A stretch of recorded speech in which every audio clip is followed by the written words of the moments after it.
Police, CBI, NIA பேசுகிறோம் என்று யார் கூறினாலும் அதை நம்ப வேண்டாம் என்று கடலூர் மாவட்ட காவல் கண்காணிப்பாளர் ஜெயக்குமார் எச்சரிக்கை விடுத்துள்ளார்.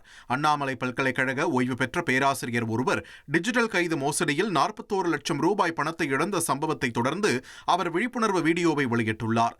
தெரியாத எண்களில் இருந்து வரும் இதுபோன்ற அழைப்புகள் குறித்து காவல் நிலையங்களில் புகார் அளிக்கலாம் என்றும் அவர் அறிவுறுத்தியுள்ளார்.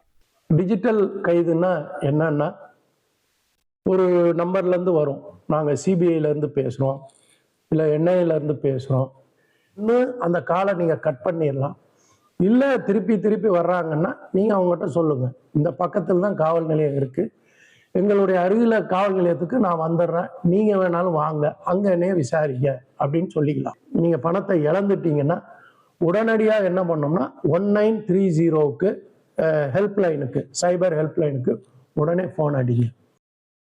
1,25,00,000 மனங்களை வென்ற தந்தி டிவி யூடியூப் சேனல். தவிர்க்க முடியாத தம்ப்நெயில்ஸ், கலக்கலான கான்டென்ட்ஸ். நீங்களும் இந்த குடும்பத்தில் இணைய இப்பவே சப்ஸ்கிரைப் பண்ணுங்க. அசுரபலம் கொண்ட எங்கள் டிஜிட்டல் கரங்களில் உங்கள் விளம்பரங்களை சேர்க்க வாட்ஸ்அப் பண்ணுங்க.